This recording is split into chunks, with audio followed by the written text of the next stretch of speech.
Bom dia! Tá começando o seu, o meu, o nosso Morning Show. Hoje é segunda-feira, força minha gente, 13 de junho de 2016. Como foi o Dia dos Namorados, hein, Paulinha? Foi bom, né, pra muita gente, só que as notícias internacionais foram bastante tristes. Então acho que deixando o pessoal meio transtornado aí, né? Foi complicado. Já a gente fala de tristeza, agora é hora de alegria. Como é que foi o Dia dos Namorados, Tonholi e Ellen? Conta pra mim. Foi bom, né? Foi bom. Namoro novo sempre é bom.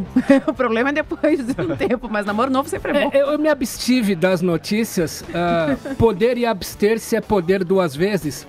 E fui ler só hoje. Fiquei só na felicidade. Olha, eu quero fazer essa pergunta para dois personagens aqui que a gente tem em alta conta, o Bolsonaro, o Balsanaro, né, o progressista, e o Jim Willis, o conservador. Como é que foi o dia dos namorados de vocês? Eu passei sozinho, que eu tô sozinho ultimamente. Eu até pedi pro Jim Willis que ele quisesse sair comigo. Aí ele ficou bravo, me xingou, não entendi por quê.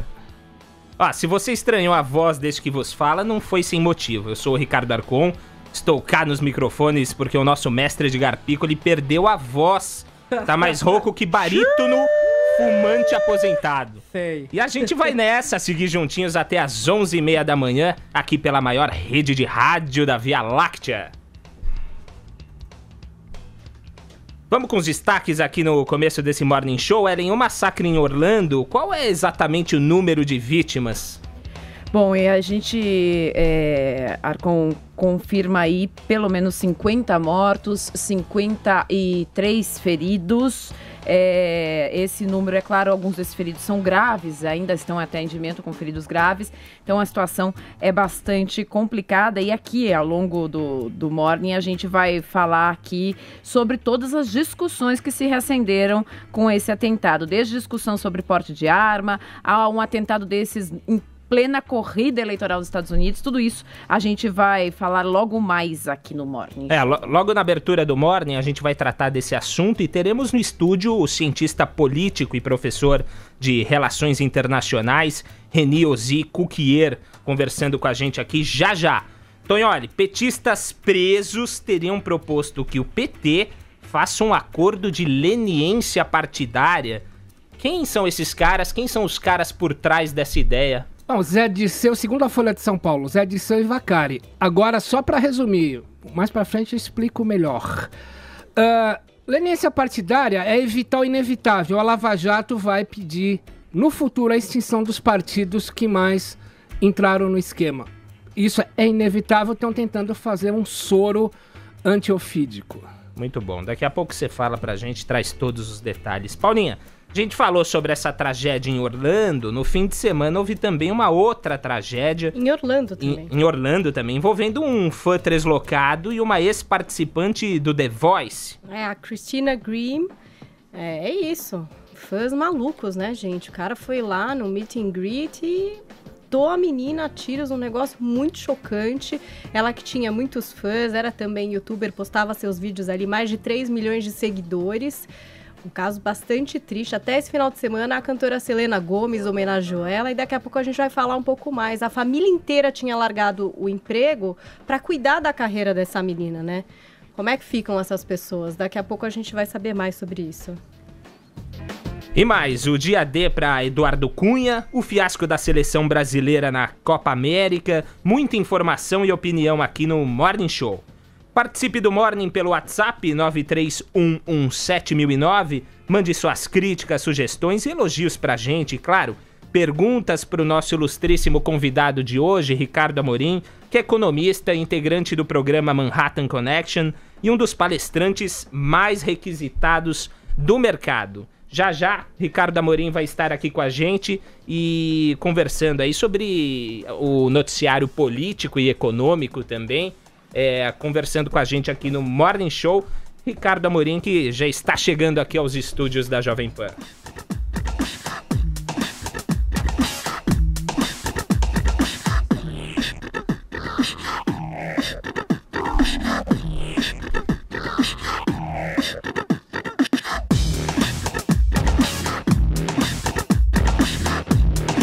6h04 dessa manhã fria aqui em São Paulo, segunda-feira, 13 de junho de 2016. E já estamos aqui no estúdio com Ricardo Amorim. Bom dia, Ricardo, tudo bem? Bom dia, é um prazer estar aqui com vocês. Obrigado pela presença. Eu vou tentar de cara, já descolar um furo jornalístico. Anunciei aqui o teu nome. Falei que você atualmente é um dos palestrantes mais requisitados aqui do Brasil. Eu queria te perguntar, já com uma provocação e tentando arrancar esse furo jornalístico de você. Quem ganha mais dando palestra, você ou o ex-presidente Lula? Aí a competição é um pouco injusta. Eu acho que eu não estou chegando aos pés dele. Acho que eu teria que trabalhar... Eu não sei, eu nunca fiz essa conta, mas eu acho que eu não sei quantos anos de trabalho eu preciso para chegar no faturamento dele, talvez em uma palestra. Já a gente vai conversar mais com você, Ricardo. Obrigado pela presença novamente. E você sabe que pode interagir com a gente também por meio do Opina Pan, que é o aplicativo aqui da Pan, pelo qual a gente quer conhecer as suas opiniões sobre os mais variados temas. A gente vai lá na App Store ou no Google Play, baixe o aplicativo, se cadastre e participe. A pergunta que acabamos de colocar lá para você participar é: o deputado Eduardo Cunha será cassado? Na quarta-feira a gente informa o resultado aqui ao longo da programação da Jovem Pan.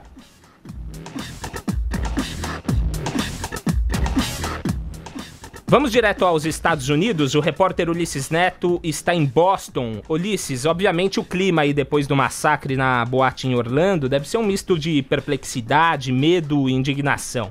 Mas traga pra gente a sua percepção de como amanheceram os americanos nesta segunda-feira. Bom dia a você.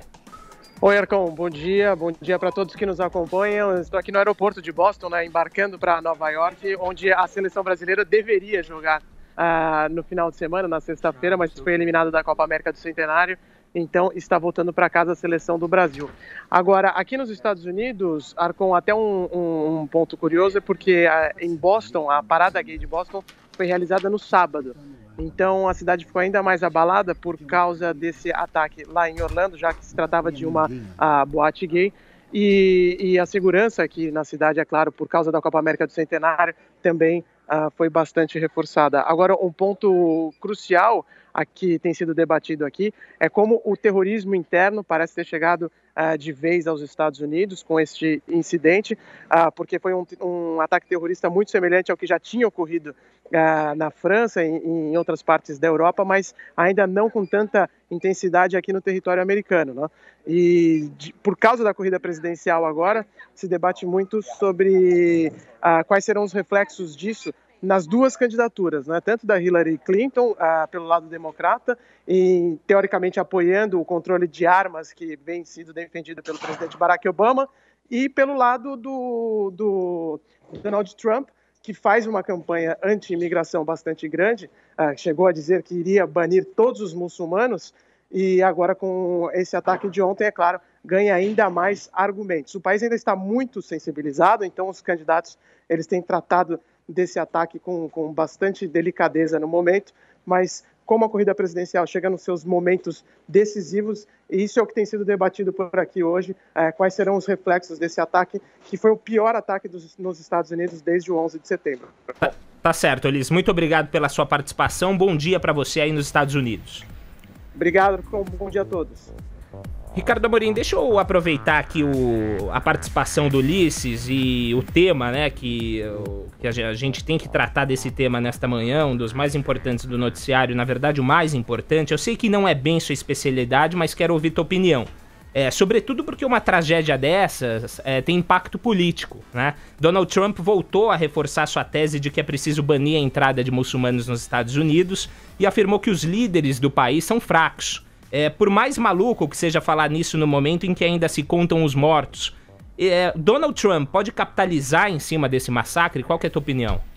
Eu não tenho dúvida nenhuma que o massacre vai ter impactos eleitorais. Se vai ser favorável ao Trump ou não, acho que é muito cedo para dizer, porque o que o Trump faz muito bem é explorar a emoção das pessoas. ele fundamentalmente faz isso no campo econômico. Hoje os americanos são mais pobres do que os pais deles. Com a mesma idade, há 30 anos, o americano era mais rico do que é hoje. É a primeira vez na história que isso acontece com uma geração americana. E o Trump explora isso muito bem. E no caso é a mesma coisa. Inclusive ele une as duas questões. Ele fala que as dificuldades econômicas são consequência da entrada dos imigrantes. Ele não bate só nos muçulmanos, ele bate nos mexicanos. Nos dois casos são mentira. O caso é, como o Donald Trump leva ao extremo, ele corre o risco do tiro se virar contra ele mesmo. Eu não sei se vai ser o caso aqui ou não, o tempo dirá. Eu acho que ele está sendo, no mínimo, ousado na hora que, no calor do momento, ele faz esse tipo de acusação, porque a contrapartida é que tem muita gente dizendo que a retórica inflamatória do Trump é uma das razões dos problemas que estão acontecendo. Então, eu não sei no que isso vai dar, mas tenho certeza que vai ter impacto eleitoral. Para que lado, o tempo dirá. Olha, hoje ainda teremos aqui no estúdio o cientista político e professor de Relações Internacionais Reniosi Cuquier falando sobre esse atentado, terrorismo e Estado Islâmico. Você confere aqui na Jovem Pan. Jovem Pan Morning Show. 10 horas e 14 minutos, vamos direto à capital federal. Zé Maria Trindade, amanhã o Conselho de Ética vota o parecer que pede a cassação do presidente da Câmara afastado, Eduardo Cunha. Eu quero te perguntar quais as expectativas para a votação e me conta o seguinte, alguma chance de o Cunha renunciar? Bom dia para você. Quer a ligação? Daqui a pouco o José Maria Trindade fala direto de Brasília. Então já vamos aqui engatar o papo com o Ricardo Amorim, o nosso convidado desta segunda-feira. Você que nos ouve, mande sua pergunta para ele. Voltando aqui o papo, ô Ricardo Amorim, você tem algum palpite sobre esse enredo todo envolvendo o Eduardo Cunha? Por exemplo, diante da notícia de que o procurador-geral Rodrigo Janot já ofereceu agora a terceira denúncia, né, contra o presidente afastado da Câmara, o que você acha que pode acontecer? O Cunha ser preso ou ele vai pedir música no Fantástico? O que você acha que vai acontecer daqui pra frente? Olha, eu acho que a chance dele acabar preso é bem maior dele acabar pedindo música no Fantástico. Agora, isso não quer dizer que ele vai ser preso rápido. Eu adoraria crer que esse processo vai ser rápido, mas se tem uma das coisas que eu diria que o último ano ensinou, é que o Cunha é liso, ele é mais liso que sabão. Ele é muito bem conectado, ele tem muita influência no Congresso, mesmo que a gente tenha o Supremo decidindo acatar o pedido do Janot, é provável que o Congresso ainda dificulte. Enfim, eu acho que ele vai acabar preso, mas não sei se vai ser tão rápido não. E mais do que isso, eu fico com uma dúvida, a prisão dele efetivamente significaria uma falta de influência dele na Câmara? Por quê? Porque a gente está vendo aí uma força super grande do Centrão, que ele inclusive deve indicar um presidente para concorrer em caso de novas eleições. Então, ainda que aliás, que em termos de segurança pública ele esteja sendo aí mira, isso acaba com a influência política dele ou não, Ricardo? Não, obviamente isso não acaba, mas isso diminui muito. Entre outras coisas, eu acho que a chance de um candidato do Centrão ganhar a eleição é muito baixa. Que haja indicação é muito provável, e a importância maior da indicação é ter força política nas negociações que acontecem depois. Isso vai acontecer, o Cunha tem peso, continuará a ter peso, mas... Agora, uma coisa não elimina a outra. O fato que isso não vai acabar com a influência política dele não é uma razão para que ele não seja preso. Ele tem que ser preso do mesmo jeito, não só porque diminui a influência política, mas porque, dado tudo o que se sabe hoje, ele ou qualquer outro envolvido no que foi, teria que ser preso. A gente leu na Veja desse fim de semana a matéria do Robson Bolim dizendo que o João Vacari Neto, ex-tesoureiro do PT, vai fazer delação premiada. A gente tem uma outra figura, mestre, que é o Jorge Zelada, que foi indicado pro setor internacional da Petrobras, pelo Michel Temer, pegou 2 anos de cadeia e não fez delação premiada. Se espera a delação premiada desses dois. Agora, você espera uma delação premiada do Cunha? É uma ótima pergunta. Nunca parei para pensar nisso. Não sei, não tenho a menor ideia. Acho que se a corda estiver suficientemente apertada, desagradável no pescoço do Cunha, pode acontecer. E o que eu imagino é que se acontecer, todas as delações premiadas até agora vão parecer fichinha. Porque se tem um sujeito que tem conexão com Deus e o mundo, é o Cunha. Então o potencial de estrago de uma eventual delação premiada do Cunha provavelmente é ainda maior do que todas as que nós já vimos, que são enormes, diga-se de passagem. Foi pleonasmo você falar que ele tem negociação com Deus, né? Até porque ele era dono do site Jesus.com, né? O Cunha, entre outras coisas, é um dos muitos que usa Deus, a religião, a igreja como defesa.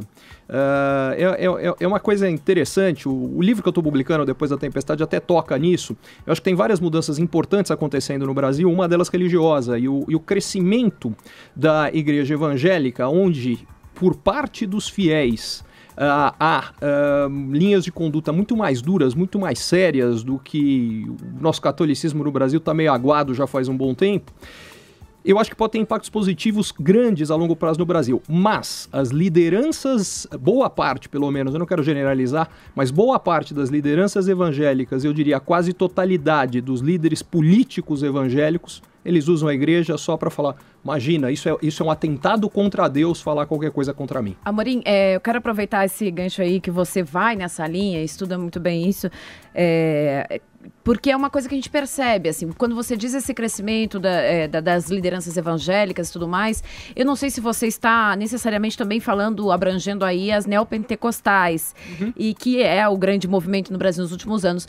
Do seu ponto de vista, o PT cometeu um erro muito grave ao tentar, de alguma forma, se aliar com essas igrejas, essas religiões neopentecostais? Pergunto isso porque a gente viu assim, isso a gente vê muito forte ali com sobretudo a Igreja Universal e tudo mais, mas não se levou em consideração que eles são, sobretudo, conservadores. Né? Pois é que eu acho que o cálculo do PT foi diferente. O cálculo do PT foi socioeconômico. A maior parte dos seguidores dessas igrejas vem de estratos socioeconômicos de renda mais baixa, que é considerado o público do PT. Então eu acho que ele nem percebeu que ele estava se aliando. Estava fazendo isso, mas que pode ter sido... Aconteceu de forma meio que natural. Se pesou contra o PT, possível. Se isso foi grave, acho que o PT fez algumas coisas bem mais graves. Essa tá longe de ser das piores. Restabelecemos o contato aqui com José Maria Trindade em Brasília. Zé Maria, amanhã o Conselho de Ética, como eu disse, vai votar o parecer que pede a cassação do presidente da Câmara, afastado, Eduardo Cunha. Eu te perguntei e repito aqui, quais as expectativas para a votação e alguma chance de o Cunha renunciar? Quais as informações aí dos bastidores? Bom dia. Pois é, muito bom dia, Arcon, bom dia, Amorim, bom dia a todos. Olha só, eu conversei com o presidente do Conselho de Ética, o deputado José Carlos Araújo, sobre a votação de amanhã. Ele me disse que não há chances de adiar a votação. Isso porque, na semana passada, quando ele sentiu que Eduardo Cunha ganhou a maioria do Conselho de Ética, aí ele encerrou a sessão e decidiu transferir para essa semana. Agora não. Ele disse que é um momento de todos, inclusive a Thieron, assumirem perante o eleitorado qual é a sua posição. O que dificulta é que Eduardo Cunha está sendo julgado no Conselho de Ética por mentir ou não no plenário da CPI da Petrobras, né, quando ele disse que não tinha contas no exterior e tem contas, além dos trusts. Pois bem, essa história do Eduardo Cunha está se prolongando porque ele tem uma bancada própria. Ele elaborou, para chegar à presidência da República, um plano político de eleger deputados em vários estados. E não é só no PMDB, não. Ele elegeu também outros partidos políticos e, com isso, ele fez ali uns seguidores muito grandes, né? Que se ele mostrar de onde veio o dinheiro e para quem ele deu o dinheiro, fica muito complicado. Agora, essa cassação de Eduardo Cunha, ela tem que acontecer, não adianta Centrão ou quem reclamar, porque a Câmara dos Deputados está decidida assim. O que se pensa é suprimir o direito do plenário de tomar essa decisão, né? Uma artimanha aí. Agora, ele propôs trocar a renúncia da presidência da Câmara pelo mandato parlamentar com uma suspensão de 90 dias, né? Tá certo, Zé Maria. Muito obrigado pela participação. Até amanhã. Boa tarde para você aí. Bom dia. É isso. Muito obrigado. Obrigado a todos. Voltando a conversar aqui nos estúdios do Morning Show com o Ricardo Amorim, economista e integrante do programa Manhattan Connection. Amorim, a gente falou aqui no início do programa sobre o ex-presidente Lula. Quero te perguntar o seguinte, na semana passada, o Lula reeditou aquela frase sobre os 300 picaretas no Congresso. Como, na sua opinião, o ex-presidente Lula vai passar para a história? Como herói ou vilão? Como muitos dos líderes carismáticos, vai depender de para quem você perguntar. Agora, eu acho que para muito mais gente como vilão do que como herói. Ainda haverá, como ainda há, mas esse número é cada vez menor e eu acredito que ele vai continuar a cair, os seus admiradores, pelas razões mais diversas.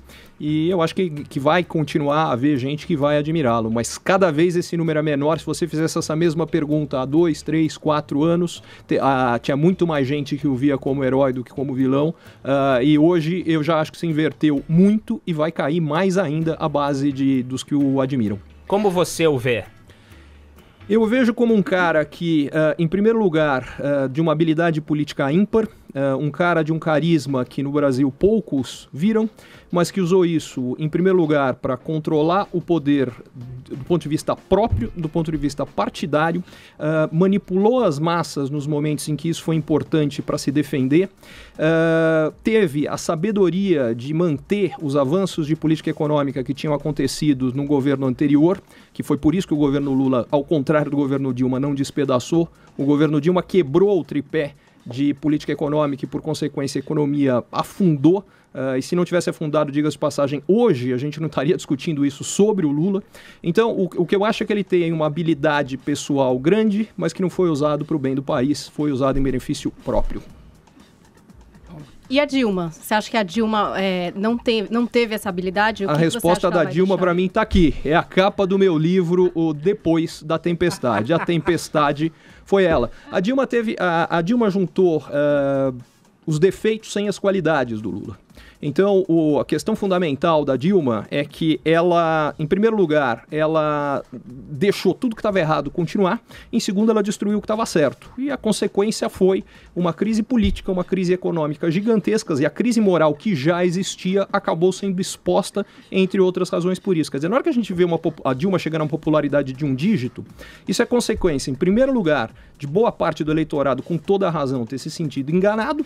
Afinal de contas, na propaganda do PT, o Brasil era o país onde estava tudo tranquilo, tudo certo. Na primeira semana após eleições, aumenta a gasolina, aumenta os juros, aumenta a energia elétrica, vem tudo que tinha que acontecer. Só que ela dizia que, imagina, aquilo era intriga da oposição.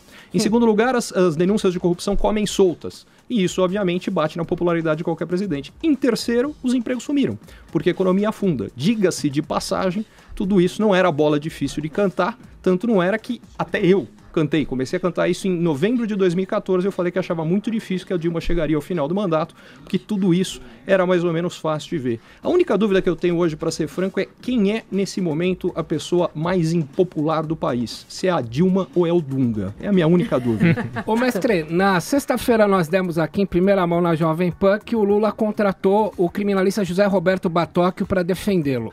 Por acaso, o doutor Batóquio é meu advogado também. Bom, vamos lá. O doutor Batóquio é autor do artigo 53 da Constituição, que fala que senadores só podem ser presos em delito flagrante, o que inabilitaria a prisão do Delcídio e a prisão, por exemplo, agora do Sarney e Etcateva, que aparecem conspirando contra a Lava Jato. Pergunta simples. Você acha que o Lula está com medo de ser preso a qualquer hora? Se ele não estivesse, você acha que ele teria passado pelaquela vergonha de entrar no ministério? Olha, se você precisar, você usa. Não, por favor, agora eu sou ministro da Casa... Não sou bem, vamos ver como é que fica isso aí. É claro que ele está com medo. Qualquer um no lugar dele estaria com toda a razão do mundo. Mas você acha que o medo dele pode ser um medo análogo do Cunha agora, que peguem a família primeiro e depois ele? Não sei dizer. Eu acho que ele deve estar com os dois. Ô, Ricardo, deixando o criador de lado, vamos voltar à criatura. Afastada há um mês da presidência, Dilma indicou que tem disposição de, reconduzida ao Planalto, promover um plebiscito para ver o que o povo pensa sobre a convocação de novas eleições. Duas perguntas. Você acha que tem alguma chance de ela voltar? E o que você acha desse intento, ou desse suposto intento? Bom, em primeiro lugar, eu acho que tem alguma chance e que a chance é baixíssima. Acho que a chance já foi menor, acho até que ela cresceu nas últimas semanas. Acho que a gente precisa dar um passo para trás e entender uma coisa. O Temer, ele falava-se antes dele tomar posse que ele montaria um ministério de notáveis. Eu chamo do Ministério da Branca de Neve os 23 anões. Todos os notáveis estão na área econômica. Os outros são senadores e deputados que estão lá para aprovar as medidas da área econômica. E que foram colocados para trazer toda a base de apoio, representar toda a base de apoio para garantir o apoio no Congresso para a votação de duas coisas. O impeachment da Dilma e as medidas da área econômica. Isso aqui é para dizer o seguinte, para você trazer um bando de senador e deputado que não tivesse envolvimento com a Lava Jato, não dava. Então, ele trouxe vários que estão envolvidos sendo investigados nesse momento, o que é um calcanhar de Aquiles gigantesco. Quer dizer, a gente teve em 7 dias caíram 2, nesse ritmo no final do ano não sobrava ministro no governo Temer. Isso quer dizer que, provavelmente, deve haver novas denúncias que virão à tona, que podem ainda fragilizar politicamente o governo Temer, que cria alguma possibilidade da Dilma ter apoio. Por que eu digo alguma e digo que é baixa ainda assim? Porque a contrapartida é que também ainda vai aparecer muita coisa envolvendo diretamente o governo Dilma, envolvendo o Lula, envolvendo petistas. Então, tem dos dois lados. E aí é que entra a proposta, então vamos chamar eleições. A única questão é que se a Dilma tivesse feito isso há 1 ano e meio, talvez tivesse voado. Só que ela resolveu fazer isso quando, muito convenientemente, ela estava fora do governo. Aí já era. E eu vou mais longe. Se acontecer da Dilma voltar, o que vai acontecer para mim na sequência é que o TSE caça os dois e acabou. Só que vai criar um período no Brasil que vai ser um caos. Aí se a gente acha que ficou feio nos últimos anos, ficaria ainda muito mais feio. Mais uma vez, eu acho isso possível, mas improvável. Agora, vira e mexe, você critica o tamanho do Estado brasileiro, né? Você fala nas suas palestras que o nosso Estado é excessivamente grande. Você acha que está aí o grande calcanhar de Aquiles do lulopetismo, mais do que isso, do governo Dilma, sobretudo? Sim. Bom, primeiro, é o calcanhar de Aquiles brasileiro, porque a verdade é que isso é uma herança do Brasil hoje. Hoje o Temer tem que lidar com isso. Não é do PT, você já vinha... Não, peraí. É isso que é... Quem causou isso? Esse é um problema histórico, quer dizer, já teve um crescimento do governo ao longo do governo Fernando Henrique significativo, que ficou muito pior ao longo do governo petista. Então, e no caso do governo Dilma especificamente foi mais grave, porque somou-se a um governo grande, um governo intervencionista, um governo onde, teoricamente, a solução para tudo passava por mais participação do governo. O resultado disso, entre outras coisas, um governo maior significa mais dinheiro para corrupção. Um governo maior significa que os empresários passam a achar que é mais importante ter uma boa relação com o governo para ter acesso ao crédito do BNDES, para ter condição de ter uma medida específica que reduz o imposto de alguma coisa, do que serem inovadores, do que trabalharem melhor. Diga-se de passagem, os empresários que foram por esse caminho hoje estão com problemas sérios. Na melhor das hipóteses estão quebrados, na pior, encana. Uma perguntinha, mestre. Ontem o Temer fez 1 mês no Planalto. E a gente, classicamente em história, costuma avaliar um governante a partir do governo dos 100 dias, que é a data que marca quando Napoleão foge da Ilha de Elba em 20 de março de 1815 e volta, depois é derrotado em Waterloo. Qual seria, eu sei que é proibido, ouvinte, nos manuais, se fala anacoluto, que é falar futuro do pretérito, é proibido. Mas, mestre, qual seria a análise de 100 dias do Temer? Bom, de 100 a gente vai ter que esperar ele chegar lá, mas por enquanto, aliás, antes de mais nada, ver se ele vai chegar lá, mas eu acho que vai. Eu acho que a análise é o seguinte, é 1 para lá, 2 para cá. Ele começou muito mal, cometendo um erro primário, grosseiro, que foi a não indicação de mulheres ao ministério, porque era óbvio que isso daria um impacto de opinião pública negativo num momento que ele não pode fazer isso, sem contar que é óbvio que há mulheres competentes para assumir esses cargos. Então, a partir daí, o telhado de vidro estava armado. Logo em seguida, ele cede à pressão dos artistas para voltar a trazer o Ministério, ou recriar o Ministério da Cultura. Diga-se de passagem, uma pergunta que eu deixo nesses 31 anos em que há o Ministério da Cultura, a cultura no Brasil melhorou, a educação melhorou. Mais do que isso, quer dizer, a pressão veio fundamentalmente da esquerda. E uma pergunta que eu deixo para a esquerda é: cultura no Brasil, infelizmente, é algo que é acessível à metade mais rica da população brasileira. Portanto, ter a cultura, mais investimento em cultura, é política de concentração de renda. Por outro lado, metade dos brasileiros não tem tratamento de esgoto. E a gente não tem ninguém falando para criar o Ministério do Saneamento Básico. Mas isso tudo é para dizer o seguinte: ao ceder ali, ele criou um precedente, na minha opinião, muito perigoso. Porque se um grupo relativamente fraco de pressão, que são os artistas, quando o Chia leva, a mensagem que ficou é: aperta que ele geme. E, por consequência, desde então, todo mundo aperta o Temer. Então, eu acho que, sintetizando, a Dilma pecava pela incapacidade de negociação. O Temer peca pelo contrário, está faltando firmeza. Há um ponto no meio do caminho onde nenhum dos dois ficaram. Por outro lado, apesar disso tudo, eu ainda acho que a economia brasileira tem uma chance gigantesca de ter uma recuperação mais rápida do que as pessoas imaginam e mais forte. Precisa de uma única coisa, que é aprovar 2 medidinhas no Congresso. Passou o limite de gastos públicos, passou a reforma da Previdência, as contas públicas entram em ordem, elas entrando em ordem, a confiança no Brasil vai voltar, o crescimento vai voltar, e aí tudo isso que a gente está discutindo vai ficar, especificamente a respeito do governo Temer, vai virar bobagem, porque a economia melhorando, a popularidade do governo melhora, e aí o jogo para eles vira. Só que isso tem uma questão, aprovar no Congresso. Por que isso é importante? Porque até agora, tudo que o governo Temer colocou para votar, ele aprovou. A questão é, quanto mais o tempo passa e mais frágil fica a base de sustentação política, mais dúvida tem se de fato ele vai aprovar. Este é Ricardo Amorim, aqui nosso convidado de hoje no Morning Show. Daqui a pouco, Amorim, a gente vai falar mais com você sobre economia, que é a tua área, e sobre o seu livro também, Depois da Tempestade. 10h33. Chegou o novo Trident Fresh Limão Ice, o número 1 em refresco. Jovem Pan Morning Show.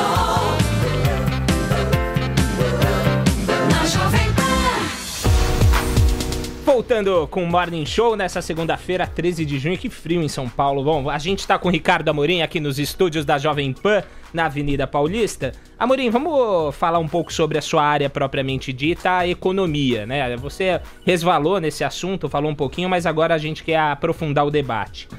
Alguns analistas já estão otimistas com o governo Temer, já se listam alguns sinais de melhora na economia, projeções para o PIB começam a subir. Parece haver uma confiança maior no país, dos empresários e tal. Quero te perguntar se você está otimista e, considerando que esse esboço de melhora de fato exista, o que é preciso ser feito para ele se traduzir numa rota de crescimento mesmo? Olha, em primeiro lugar, o esboço existe, mas esboço é a palavra certa. Quer dizer, a gente viu melhoras, mas no fundo é um repique, literalmente, do fundo do poço. A boa notícia é que a gente achou o fundo do poço e parou de achar os sapões. Isso já é uma grande boa notícia, considerando que há 6 anos a gente vem encontrando novos alçapões. Mas a recuperação até agora é minúscula, quer dizer, por exemplo, melhorou as intenções de investimento da indústria. Os investimentos ainda não, a intenção. O empresário fala, não, eu pretendo investir mais, mas eu ainda estou esperando, pagando para ver. A confiança melhorou um pouquinho? Melhorou, mas ainda se a gente descontar os últimos 1 ano e meio, está num dos níveis mais baixos da história brasileira. Então, o que há é a expectativa de melhora, mais do que a melhora.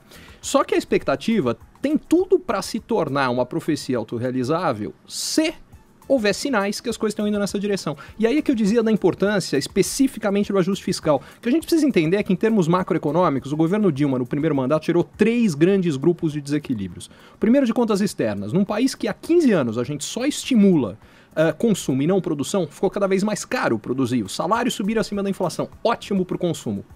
Só que ficou mais caro produzir no Brasil. Teve expansão de crédito, portanto mais gente comprando imóvel, o preço dos imóveis sobe, os aluguéis sobem. Custo de produção subiu. O que as empresas fazem? Param de fazer no Brasil e vão fazer fora. Opa, só que aí os empregos foram embora. Então, o primeiro problema foi contas externas. O segundo foi inflação. Quando a gente tem aumento de custo de todo lado e para completar, o governo, para se reeleger, segurou os preços que ele podia até as eleições, passou a eleição, sobe energia elétrica, sobe gasolina, sobe ônibus, sobe metrô, inflação come solta. Segundo problema. Terceiro, contas públicas. O governo gastou dinheiro que não tinha. A questão é, os 2 primeiros problemas ou já estão resolvidos ou encaminhados. Quando o dólar vai de 1,5, 2 para 3,5, 4, ficou muito caro importar. As empresas, em vez de fazer fora, voltaram a fazer no Brasil. O resultado disso aqui é que a balança comercial brasileira esse ano vai ter o maior superávit comercial da história. Está resolvido o primeiro problema. O segundo, inflação. A maior recessão em 115 anos de história brasileira tirou a capacidade de consumo das pessoas. Se as pessoas estão sem dinheiro para comprar, as empresas não podem puxar os preços, porque senão elas não vendem. A inflação já começou a cair no começo do ano para cá e vai continuar a cair.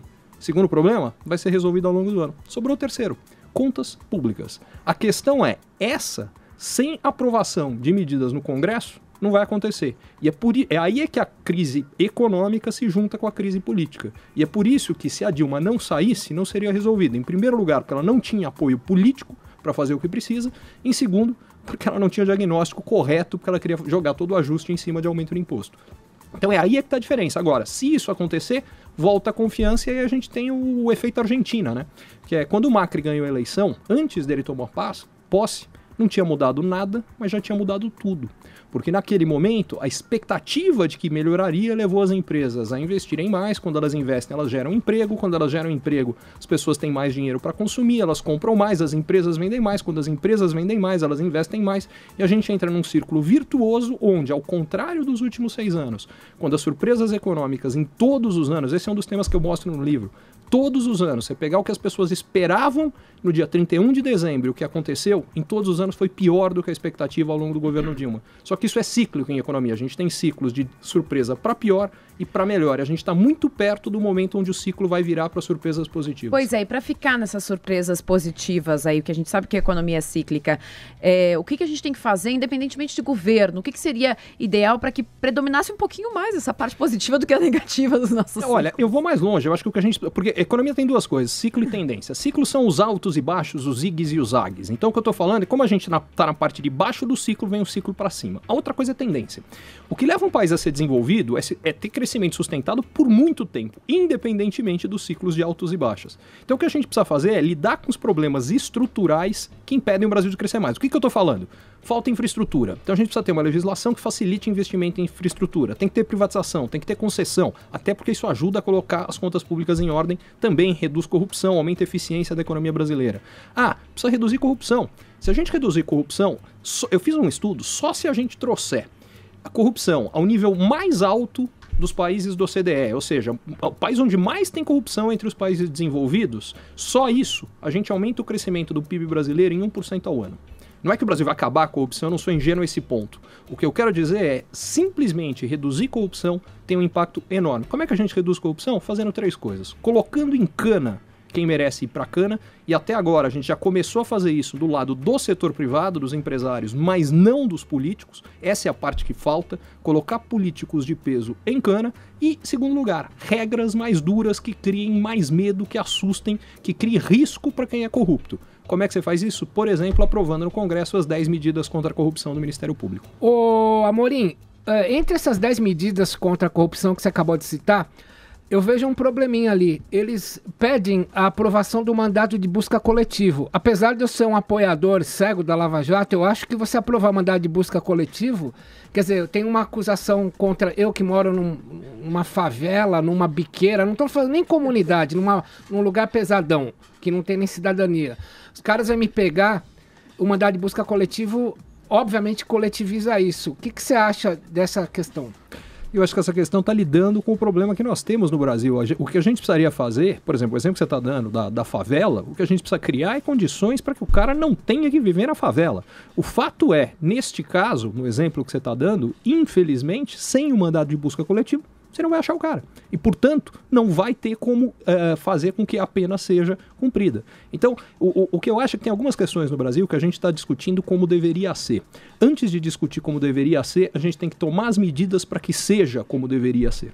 Outra perguntinha. O Justus veio aqui a semana passada, defendeu a privatização da Petrobras. E uma ouvinte que escreve do Canadá, a Julie Santos, manda te perguntar o que você acha de privatização das universidades públicas. Bom, vamos na sequência. Começando por Petrobras. No caso da Petrobras, eu acho que a gente deveria privatizar e deveria privatizar em etapas. Por que em etapas? Porque a Petrobras era uma empresa que valia em 2007 510 bilhões de reais. Aliás, tinha uma dívida de 40 bilhões de reais. Hoje ela deve 510 bilhões de reais e vale 150 bilhões. Por que não faria a privatização inteira nesse momento? Porque você vai vender um patrimônio público muito barato. Você privatiza uma parte pequena agora, cria um cronograma de privatização futuro, deixando claro que a gestão da empresa vai ser privada, vai ser mais eficiente, vai ser voltada ao lucro, o valor da empresa aumenta, depois você vende o resto num valor bem mais alto. No caso das universidades públicas, a questão que eu acho fundamental, aí eu acho que é uma discussão de educação muito mais ampla. O que a gente tem que passar por educação fundamentalmente é, primeiro, melhoria de qualidade. O problema do Brasil não é volume de recursos que vai para a educação. Países que gastam, em relação ao tamanho da economia, o mesmo que o Brasil, tem educação muito melhor do que o Brasil. Então o problema brasileiro é que a gente gasta mal.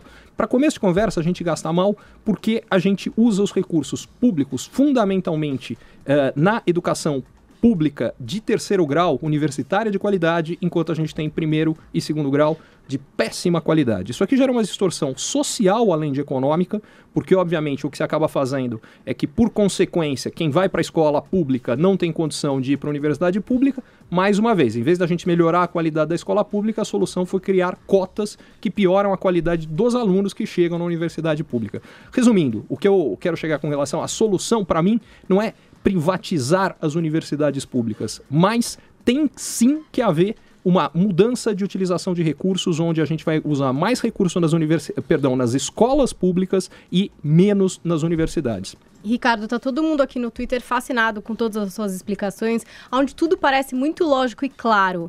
Por que ninguém faz isso? Quem são essas pessoas que estão resolvendo as coisas? Ricardo Amorim para presidente. Não, já tem aqui, já fizeram uma chapa. Pra falar a verdade, eu tenho ficado assustado, porque o que eu tenho ouvido de gente falando isso, o que me mostra que tá faltando... Aliás, esse é um outro ponto que eu trato no meu livro, no Depois da Tempestade, é a falta de liderança. Eu não tenho nenhuma intenção, nem pretensão de ser político, por uma razão muito simples. Diagnosticar, eu sei fazer, eu saberia implementar se o Brasil funcionasse como uma empresa. Só que ele não funciona. Aliás, não é o Brasil, país nenhum. A diferença entre uma empresa e um governo é que numa empresa, um dono ou um executivo que tem poder de decisão, a partir de um diagnóstico correto, vai lá e implementa. Em política tem uma diferença. No governo, mesmo que você tenha o diagnóstico correto, falta combinar com os russos. Então, para você fazer o que tem que ser feito e implementar, você tem que conseguir apoio do Congresso, e aí tem os detalhes. E eu acho que esse é um dos pontos também que eu trato no livro importantes. Está na hora da população continuar a cobrar, transformar em perene o que foi uma mudança, por enquanto temporária, que é cobrar os políticos. Se a gente não cobrar os políticos, eles trabalham para eles e não para nós. E isso explica que nada do que eu falei acontece. Tem uma segunda coisa que explica. Exatamente porque eles trabalham para eles, eles precisam ser eleitos. Como é que você se elege? Prometendo. Promete tudo. Depois você não entrega. Só que as pessoas ficam na expectativa das promessas e veem as promessas como direitos adquiridos. É a questão da reforma da Previdência. É claro que todo mundo quer se aposentar o quanto antes. É claro que todo mundo quer se aposentar com a aposentadoria mais alta possível. Só tem um problema, dinheiro não nasce em árvore.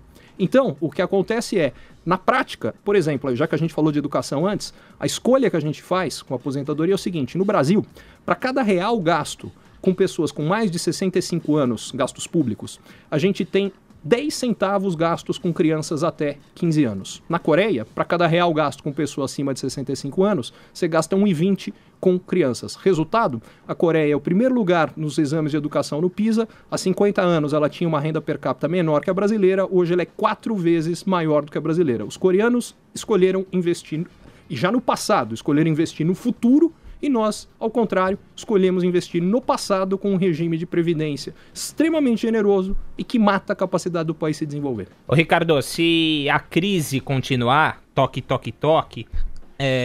você vai continuar aqui no Brasil com as suas ideias brilhantes, ajudando as pessoas a saberem mais sobre economia, sobre o que fazer também no ambiente político, ou você vai se mandar para Miami e vender miçanga lá? Não tem nenhuma chance que eu vá vender miçanga em Miami, por várias razões. Uma delas é que eu já tive Em primeiro lugar, eu não sou contra ninguém morar fora, eu mesmo fiz isso 2 vezes, eu morei na França, morei nos Estados Unidos, para mim foi ótimo. O que eu sou contra é os brasileiros fugirem. Eu sou absolutamente favorável eles irem em busca de alguma coisa que eles acham que eles podem ter fora, que não necessariamente eles tenham aqui uma oportunidade de aprendizado, de ganhar dinheiro, do que quer que seja. Agora, fugir é uma fria. E por que é uma fria? Em primeiro lugar, porque eu acho que a crise não vai continuar. Aliás, eu tenho certeza que a crise não vai continuar. Eu não sei quando ela acaba, mas eu sei 2 coisas. Ela vai acabar, e segundo, quando ela acabar, a recuperação econômica que virá vai ser mais forte do que as pessoas imaginam. E aí esse cara que corre um sério risco de estar vendendo miçanga, esse cara que aqui, sei lá, tinha um emprego muito melhor, e olhar para trás e falar: Deus do céu, eu tô vendendo miçanga, o meu cara que era o meu par na empresa hoje, tá muito bem, obrigado. Aliás, ele vem aqui de férias e compra as minhas miçangas. Agora, quando? O pessoal tá aqui, quando? Quanto tempo? Essa você vai ter que perguntar para a mãe de Ná, porque para responder isso, você precisa responder quando o Congresso vai aprovar a reforma da Previdência e o limite de corte de gasto. Ricardo. Na mesma hora que essas medidas forem aprovadas, a recuperação começa. É automático. A questão é, uma das coisas que eu aprendi nos últimos anos é porque existem os analistas políticos. Eles existem para nós, economistas, como eu, nos sentirmos melhores com as nossas previsões. Os analistas políticos não acertam uma e vão continuar a não acertar, porque o problema é que você tem cada cabeça que está votando tem um interesse. E o que você nunca sabe é para que lado essas forças vão acabar convergindo. Eu também não sei. Meu palpite, quanto mais rápido for votado, maior a chance de aprovação. Aliás, essa semana a gente deve ter, finalmente, vai a PEC que limita os gastos públicos, ela sendo aprovada rápido. Na sequência, a gente vê a economia melhorar. Então, meu palpite é que a gente tem uma chance bastante grande, já no segundo semestre, de ver uma recuperação, e não só uma recuperação, mas uma recuperação mais forte do que as pessoas estão imaginando. Ô Ricardo, nessa crise, só para fechar aqui, nosso tempo está se esgotando, tá vendendo bem teu livro depois da tempestade? Ricardo Amorim, lançado pela Editora Prata, né? Olha, está.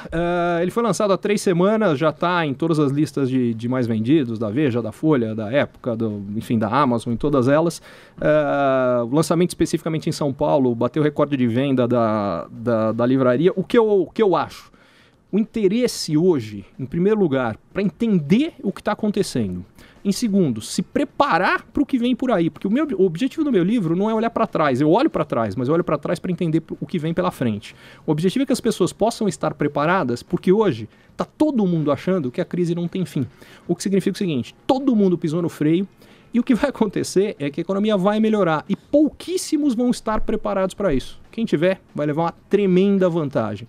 E o outro ponto é para chamar as pessoas para cobrar e fazer com que as melhoras que nós tivemos, porque a gente teve algumas melhoras recentes importantes, a mais importante delas é isso, a gente está lutando contra a corrupção, o Brasil era o país da impunidade, e segundo, a população hoje passou a ter uma participação ativa cobrando os políticos. Eu espero que essas duas coisas continuem, essa é a outra razão pela qual eu escrevi o livro, para incentivar as pessoas a entenderem, saberem o que elas devem, o que elas podem cobrar e como cobrar. Tem um lado que é como é que a gente melhora o Brasil, e o segundo, como é que você aproveita o Brasil melhorando para você. Essa é a razão de ser do livro. Legal, muito obrigado, viu, Ricardo Amorim? O Ricardo é economista, integrante do Manhattan Connection, como eu disse aqui, um dos palestrantes mais requisitados do mercado atualmente. Ô, Ricardo, como que a pessoa faz para te contratar? Você também é muito ativo, influente nas redes sociais. Empreiteiras, etc. Exatamente. Eu não tive... por alguma razão, esse mercado para mim nunca foi forte. Mas, enfim, especificamente palestras ou consultoria, através do e-mail palestras@ricanconsultoria.com.br. Rican é com M de Maria, consultoria, tudo junto. Agora, essa história que você falou das redes sociais, eu ouvi uma engraçada faz um mês, mais ou menos. Primeiro, quando eu vi, eu nem acreditei. Achei que estavam me gozando ou fazendo média comigo. Mas eu soube, pelo pessoal do LinkedIn dos Estados Unidos, segundo eles me falaram, eles tinham me dado um apelido que era a Kim Kardashian do LinkedIn. E eu falei, isso é bom ou isso é ruim? Foi exatamente o que eu fiquei pensando. Eu falei, será que eu vou ter que colocar umas próteses? O que vai acontecer? Mas enfim. E aí eu quis saber por quê, né? Daí me disseram que foi o seguinte, parece que no mundo... o LinkedIn dá sugestão de pessoas para seguir. Eu sou o cara que tem a mais alta taxa de conversão no mundo inteiro, mais alta que a do Barack Obama ou que a do Bill Gates. Provavelmente eles devem ter mais haters do que eu não sei. Mas enfim, o fato é que eu achei que era papo furado, mas aí eu ouvi de um outro cara que não era do LinkedIn, que tinha ouvido a mesma história. É o rei do LinkedIn. Yes, eu não sabia dessa. Pois é, yes, we can. Valeu, Ricardo. Obrigado, bom dia, boa segunda-feira. Jovem Pan Morning Show. All the times that you rain on my parade. Morning Show. 10 horas e 59 minutos nesta edição de segunda-feira aqui do Morning Show. Paulinha, a gente destacou uma tragédia aí no mundo da música. Queria saber de você como é que tá a comoção pela morte da cantora Christina Grimm, é isso? Christina Grimm, quem acompanha o The Voice... com certeza conhece ela que teve o Adam Levine como coach, né, como técnico, uma menina que tinha uma voz incrível, que postava vídeos desde os 15 anos no YouTube, tem mais de 3 milhões de seguidores, enfim, foi morta por um fã, né, saindo ali do meet and greeting, e o cara foi até a cidade, parece que incumbido de matar ela a tiros. A polícia até já divulgou a foto dele, ainda não sabe o motivo, apesar de que a gente já sabe que é a insanidade, né? Um cara que faz isso. E teve o caso da Ana Hickman aqui no Brasil, né? Caso de fã maluco é o que não falta na história. Agora, quando é bem sucedido, mal seja, sei lá como dizer isso, né? Quando acaba matando a artista de quem ele teoricamente era fã, a gente não sabe o motivo. Parece que a polícia agora vai investigar computadores, enfim. Qual seria a motivação dele para ter ido até lá e matado a Christina Grimes? Agora, a Christina, ela era agenciada, o agente dela era o padrasto da Selena Gomez, que é outra artista muito conhecida lá nos Estados Unidos, se apresentou em Miami e ela até fez uma homenagem à menina, ela conheceu a Christina com 14 anos, então, enfim, se emocionou, chorou, ofereceu música. E o padrasto da Selena Gomez, que era o agente dela, fez uma campanha, inclusive, na internet, que parece que toda a família da Christina, irmão, enfim, deixaram os seus trabalhos para cuidar da carreira dela, para, enfim, ficar ali de perto, vendo o que acontecia e tal. E agora a família ficou desamparada financeiramente, né? Então, ele iniciou uma campanha na internet para arrecadar $4 mil, mas chegou a muito mais do que isso. Acho que cerca de $85 mil foram doados aí por fãs do mundo inteiro para ajudar a família da Christina. Agora segue o caso, né, Arcon, para saber o que motivou, se é que a gente pode justificar uma ação dessa, esse cara ir lá e ter, enfim, atirado e matado essa menina que concorreu ao The Voice. Ela nem ganhou o The Voice, viu, mas ganhou muitos fãs e realmente ficou em terceiro lugar. E tinha muitos fãs, principalmente lá pelos Estados Unidos. Agora vamos com uma boa notícia, né, pra zopilar. Zopilar Às o fígado. vezes acontecem coisas ruins, mas na verdade tem muita gente boa, né? A gente vai falar mais aí sobre esse atentado que aconteceu também em Orlando, nos Estados Unidos. Mas fato é que depois do que ocorreu por lá, as autoridades americanas pediram para que as pessoas fossem doar sangue, né? Muita gente ferida, muita gente nos hospitais precisando de sangue. E aí a solidariedade fala sempre mais alto, né? Milhares de pessoas formaram filas nos postos de doação de sangue esse final de semana lá nos Estados Unidos. Mesmo com o calor, que aqui a gente está com um pouco de frio em São Paulo, mas por lá 37 graus e as pessoas ficaram nas filas, inclusive outras pessoas levando água para que essas pessoas tivessem um conforto na fila, exatamente para doar sangue e ajudar essas pessoas que precisam. Porque no fim, né, as pessoas mostram o seu lado bom. A grande maioria das pessoas é boa, né? É sempre bom lembrar isso. Essa não é uma boa notícia? Boa. E as férias de julho estão chegando e você ainda não sabe o que fazer? Para não passar as férias entediado dentro de casa, a dica é programar agora a sua viagem de férias e garantir os melhores lugares com preços que cabem no seu bolso. Viaje com a CVC pelo Brasil e pelo mundo e aproveite ofertas imbatíveis em até 12 vezes sem juros no cartão CVC. São passagens aéreas, diárias de hotéis e resorts, pacotes completos, tudo para tornar a sua viagem inesquecível. Pensou nas férias de julho? Viagem com a CVC, sempre com você. 11h09. Estamos recebendo aqui no estúdio o cientista político e professor de Relações Internacionais da SPM, o Reni Ozzy Kukier. Professor, esse atentado, né, a gente já falou aqui no começo do programa, numa boate em Orlando, deixou um saldo de ao menos 5 dezenas de mortos, e é o maior atentado a tiros da história dos Estados Unidos, cuja população está às voltas hoje com 300 milhões de armas de fogo. De que forma esse dado deve ser colocado na análise sobre esse episódio especificadamente? Bom dia, prazer estar aqui com vocês no Morning Show. Eu acho que a discussão das armas, ela não é necessariamente o ponto central do que está acontecendo. Qualquer maníaco, louco, porque alguém que comete um crime desses, um ato desses terrorista, é um louco. Vai encontrar meios para se fazer isso. E a gente tem atentados recentes na Europa e até nos Estados Unidos, onde não foram usadas, ou na Europa não é tão fácil de você ter acesso a uma arma de fogo, e eles tinham as armas. Nos Estados Unidos você tem o atentado da Maratona de Boston, e ali você não tinha arma, mas ele produz um explosivo caseiro e se consegue fazer o atentado. Outros dezenas de exemplos muito graves no mundo que não estão ligados necessariamente a você ter o acesso à arma ou não. Então eu acho que essa discussão da arma, ela é uma discussão política, que obviamente a política ela busca usar momentos e eventos de situações para pautar a agenda e trazer os seus temas. Então ela não é, eu não acho que ela é o ponto central do que está em jogo, mas muito mais uma questão do ódio, do fundamentalismo, do que a gente chama do terrorista nascido no país. Então essas questões são muito mais complicadas, porque você pode dificultar o acesso à arma, mas esses grupos, essas pessoas com essa ideologia, com esse fanatismo, eles vão atrás de meios para cometer os seus atos de violência. Quem é esse terrorista nascido no país? Qual é o perfil desse cara? Então, ele nasceu lá, a segunda geração, os pais eram do Afeganistão. Normalmente os Estados Unidos têm uma capacidade de assimilar os seus imigrantes melhor que os outros países, no caso os europeus, por exemplo.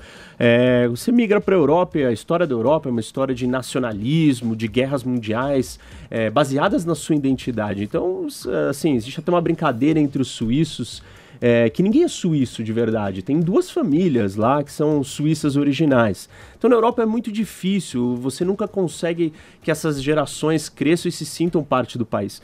Isso nos Estados Unidos não é comum. A sociedade americana ela é mais aberta, né? O novo mundo, como o Brasil também. Então é mais fácil você nascer ali e se sentir parte do país. O que aconteceu não é necessariamente que ele não está assimilado, mas muito mais que ele comprou uma ideologia radical. E é isso que está motivando ele. Então não dá para dizer que, por exemplo, é igual ao que a gente enxerga dentro da França, onde você tem uma série de jovens que não se sente parte da sociedade francesa e ali eles estão excluídos. E aquilo leva eles a uma marginalização e uma busca de uma outra identidade.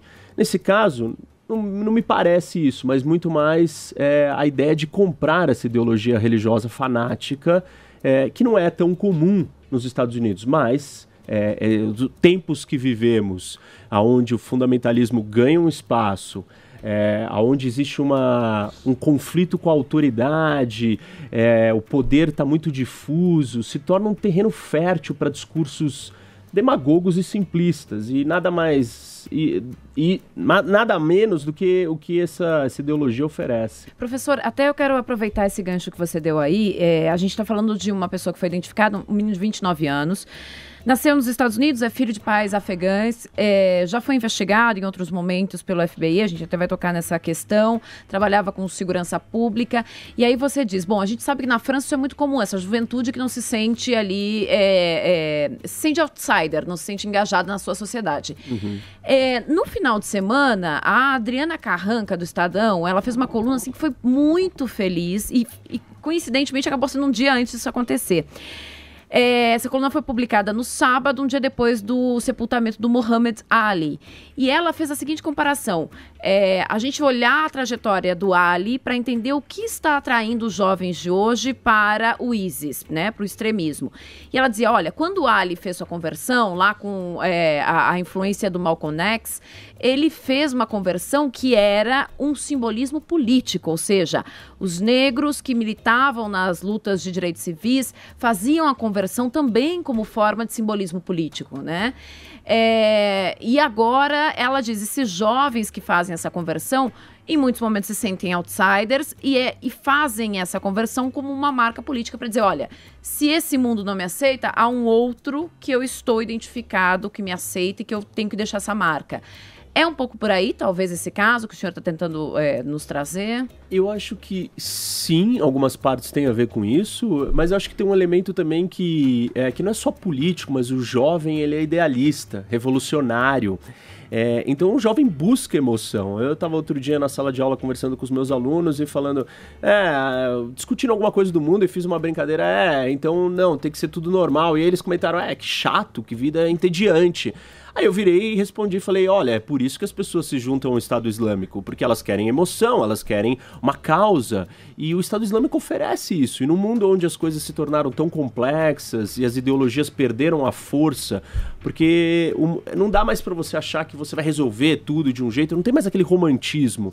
Então, a ideologia fundamentalista, ela meio que substitui esse romantismo e convoca esses jovens para uma causa, e é uma causa apocalíptica, é uma causa do fim do mundo, é uma causa de transformação de tudo que nós conhecemos. Isso é uma oportunidade única. Claro, Tem o outro aspecto que eu concordo, que eu acho que está ligado com a identidade. Isso é um problema do século XXI, da contemporaneidade. São as identidades cambiantes, né? Que vão mudando. Se a gente vive um momento de globalização e todo mundo é igual, eu não quero ser igual a ninguém, eu tenho que buscar a minha identidade. Onde está a minha identidade? Eu vou nas minhas raízes, nos meus antepassados. E por isso que a religião hoje tem uma força. Então, se a gente puder identificar duas forças antagônicas, uma é levando o mundo em direção a se globalizar, se tornar mais cosmopolita, e parece que é só essa que a gente enxerga e não entende essa outra força da religião, que é isso, que é um contraponto e uma resposta a essa ideia de eu não quero ser igual a todo mundo, eu não quero escutar a mesma música, me vestir igual, assistir os mesmos filmes, pensar igual, eu quero ser diferente. Onde está a minha diferença? E aí eu volto para minha raiz, para minha religião. Então eu acho que tem bastante disso também. Professor, a gente cresceu, essa nossa geração, ouvindo que os radicais eram os xiitas. Bom, vale lembrar que aí no mundo islâmico, que é a religião que mais cresce no mundo, aí 1,7 bilhão de adeptos no mundo, 90% são sunitas e 10% xiitas. E a gente lembra, desde a Revolução Islâmica do Ayatollah Khomeini, ser xiita era sinônimo de radicalismo. Só que tem uma coisa, né, que eu acho que é uma mudança brutal. Desde que Israel tirou suas tropas do sul do Líbano no ano 2000, os xiitas não se envolveram mais em atentados, não tinha um xiita preso em Guantánamo e não tinha nenhum xiita no atentado das Torres Gêmeas. Portanto, o Estado Islâmico está postulando ser sunita, que por acaso é 90% do mundo islâmico, e se diz, temos aí a Arábia Saudita, com a sua maioria sunita, por detrás do Estado Islâmico. Como é que você vê o Estado Islâmico querer assumir o protagonismo dos sunitas? Na verdade, o Estado Islâmico ele nasce com a ideia de proteger e defender esse sentimento de fraqueza dentro do Iraque dos sunitas. E isso é um tema complexo porque explica a ascensão do Estado Islâmico, explica grande parte do radicalismo no Oriente Médio, porque existe uma disputa regional de forças entre os sunitas e os xiitas. Então, quando derruba-se o Saddam Hussein, e aí você afeta o equilíbrio de poder do Iraque. E os sunitas, eles ficam mais fracos, e eles não têm como lutar com a revanche que começa a surgir por parte dos xiitas. E a resposta a isso é uma radicalização, que é o Estado Islâmico. Al-Qaeda também era sunita, você tem o Hezbollah como xiita, e o Hamas também é sunita. Não acho que os xiitas não sejam radicais, porque quando eles são radicais, eles são bastantes, inclusive são eles que introduzem a ideia do atentado suicida terrorista como uma arma no Oriente Médio. Você só vai ter um atentado suicida por uma organização sunita muito depois que a primeira xiita faz isso, no caso o Hezbollah. A gente tem um volume maior de sunitas, acho natural que se tenha organizações terroristas mais agressivas, mais proeminentes, sunitas. Mas o problema, na verdade, não é tanto se é sunita ou xiita, mas essa discussão desses dois grupos acabam acirrando o que está acontecendo no Oriente Médio. Mas é uma ideologia radical, não importa qual seja. E aí é um problema do islamismo. O islamismo não é uma religião violenta, mas é uma religião que precisa passar por autocríticas e por uma reforma interna, como todas as religiões passaram. A religião cristã, o catolicismo, passou pela sua reforma. Isso desconstrói o poder e aquela rigidez que existia dentro da religião. E o islamismo ainda não passou por isso. E essa é uma das grandes dificuldades de se lidar. E não sou eu que estou dizendo isso, mas islâmicos que estão falando isso, proeminentes que estão lá dentro e falando, olha, a gente precisa lutar contra essa voz radical, que é uma minoria muito pequena lá dentro, mas que está fazendo muito barulho. Ô professor, a gente lembra que o Saddam Hussein, quando ele assumiu o cargo de secretário-geral do partido dele no Iraque em 68, ele passou a se vender como socialista. Ele só se declara xiita. Depois ele invade o Kuwait em agosto de 90 e em janeiro de 91 o Bush deflagra a Operação Tempestade do Deserto. Aí o Saddam Hussein deixa de ser socialista e se declara xiita. A pergunta sunita. Você acha que há essa manipulação de discurso dentro do mundo islâmico para agregar massa sem nenhum compromisso com o Corão ou qualquer livro fundamental que seja, a Suna e por aí vai? Eu acho que são jogadas políticas que esses líderes ditadores, eles não são religiosos. Um Assad não é religioso, um Gaddafi não era religioso, o Saddam Hussein não era religioso, mas o Partido Batista, que era o dele, entendeu em algum momento que usando a religião seria uma coisa, daria uma força maior para ele ganhar um apoio, quem sabe, além das suas fronteiras. E, na verdade, o Estado Islâmico, ele nasce com essa combinação entre os radicais religiosos e membros do exército, o antigo exército do Saddam Hussein, e membros políticos que se juntam à causa religiosa porque viram naquilo uma força para ganhar uma projeção e um espaço muito maior. Então, o Estado Islâmico, em certas vertentes, ele é muito pragmático. Tipo Eduardo Cunha tem um site de jesus.com, né? Isso, por aí. Professor, a política, essa é a sobrevivência professor, política. O atirador da boate em Orlando, Omar Mateen, 29 anos, já tinha sido investigado pelo FBI e não foi considerado, à ocasião, uma ameaça. Lhe pergunto, quão inteligentes são esses setores de inteligência dos Estados Unidos e de países europeus também? Então, a questão da inteligência é muito complicada, porque se fossem lá e prendessem ele antes, a gente ia escutar aquela gritaria. Os direitos individuais, que absurdo, estão fazendo profiling, né? Que estão, tipo, dizendo, ele é muçulmano ou ele é imigrante, então ele está sendo preso. Então, os Estados Unidos, ele tenta trabalhar muito, e os europeus ainda mais, e isso se prova um obstáculo quando se trata de segurança. Tentam trabalhar na questão dos direitos individuais e constitucionais. A Bélgica teve muita dificuldade de investigar grande parte do que estava sendo tramado ali, pelas garantias legais que existiam contra esses investigados. Isso foi a mesma coisa que aconteceu agora nesse caso do FBI. Então não se encontrou nenhuma evidência concreta de contato dele com lideranças do Estado Islâmico. Então não tinha por que continuar essa investigação.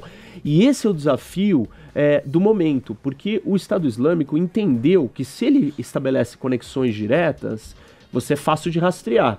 E aí você consegue prever ou tentar evitar que isso aconteça. Então o Estado Islâmico está trabalhando com uma estratégia que é a seguinte: eu perpetuo, propago uma certa ideologia e convoco quem quiser a cometer atos sem a minha liderança.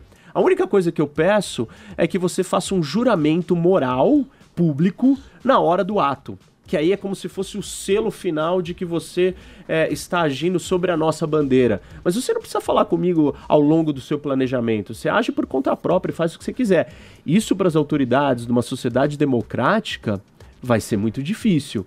E aí nós entramos naquele debate e dificuldade de colocar segurança e liberdade. A segurança tem que vir em primeiro lugar. Eu sempre digo que não existe Estado ou não existe vida se não houver segurança. Porque se você não consegue sair na rua, não tem negócios, não tem trabalho, não tem escola. Então a segurança é o bem primordial que o Estado tem que prover. Em alguns momentos de crises e de dificuldades como essas, alguma coisa vai ter que ceder. No caso, um pouco das liberdades vão ter que ser comprometidas para você cuidar da segurança. É uma troca, sempre com vigilância, para que isso não se torne um estado policial ou se torne uma ditadura, que não vai acontecer nos Estados Unidos. Mas esses momentos é o que a opinião pública demanda por mais segurança. Então ela está disposta a ceder um pouco das suas liberdades para falar, olha, eu quero que vocês sejam mais duros na investigação. Eu quero que o mínimo indício seja suficiente para que investigações continuem. Enfim, alterar um pouco desse processo. Professor, legal. teve uma reunião de 4 dias em Washington, a semana passada, de autoridades do mundo todo de comunidades judaicas, e ficou claro, segundo amigos que estavam ali, que a Inglaterra, querendo se retirar da União Europeia, é uma forma velada de protesto para que não receba mais imigrantes. O que você sabe sobre isso? Existe muito desse... Existe uma radicalização política no mundo, porque existe uma crise de representatividade. Esse fenômeno não é europeu, não é na América Latina, não é nos Estados Unidos, é no mundo todo. Então os partidos políticos e os líderes estão tendo dificuldade de representar as opiniões e as vontades das populações. E esse terreno, essa realidade, é um terreno fértil para demagogia, extremismo, populismo, que é o que a gente está assistindo na campanha nos Estados Unidos. Então, óbvio que por trás da discussão da saída do Reino Unido tem a questão da imigração. tem a questão da insatisfação com as políticas que estão sendo adotadas. E é muito complicado, porque você tem que garantir a segurança das pessoas, e é muito fácil você simplificar e dizer, olha, é tudo culpa dos imigrantes. Então, alguém vai usar isso politicamente. E nesse momento que o mundo está vivendo, muita gente está usando esse tipo de discurso simplista e está dando certo. Por falar em usar politicamente, a gente não pode deixar de tocar aqui no impacto de um atentado desses em pleno momento eleitoral nos Estados Unidos. Quer dizer, aconteceu o atentado, quando se revelou que se tratava efetivamente de um atentado, Hillary Clinton já começou a tuitar, a Donald Trump também.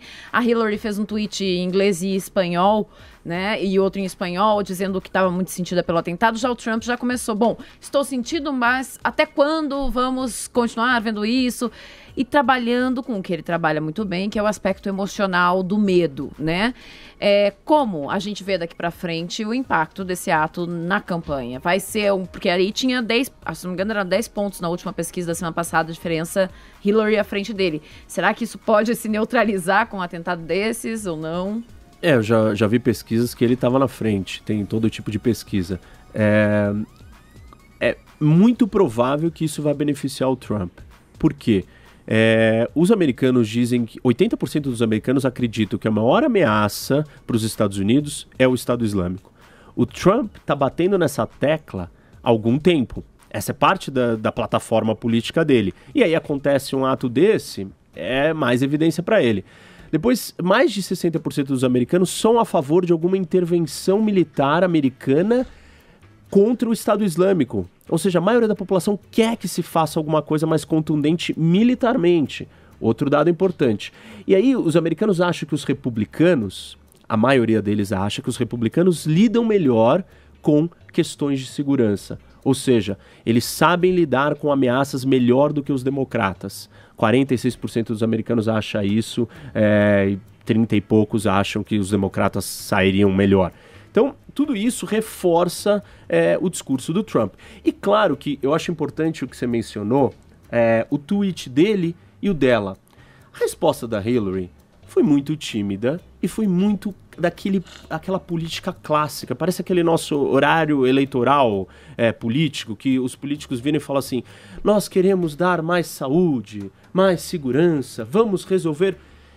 É uma resposta genérica, politicamente correta, e numa campanha onde o argumento central do outro lado é eu vou acabar com esse politicamente correto, eu vou chamar as coisas pelo nome, eu vou apontar quais são os problemas, eu vou oferecer respostas concretas. E essa resposta da Hillary é muito ruim, e ela alimenta a resposta do Trump, que foi muito capaz, não correto no meu ver, porque ele está inflamando a sociedade americana, mas ele está sabendo usar isso muito bem. Quando ele vira, já começa a atacar, olha, a Hillary quer trazer mais refugiados, então ele está provocando e ele sabe fazer isso muito bem. Se a Hillary não aprender a lidar com isso, ela vai ser massacrada pelo Trump. O Goebbels falava, a gente não fala para dizer algo, mas apenas para surtir algum efeito, né? Aham. E tocar nas emoções, que é isso que o populista faz. Professor Reni, muito obrigado pela participação. A gente conversou aqui com o professor Reni Ozzy Kukier, que é cientista político e professor de Relações Internacionais da SPM. Eu já convido o senhor para voltar aqui para falar sobre as eleições norte-americanas. Legal, vai ser um prazer, adorei estar aqui. Muito obrigado, 11h29.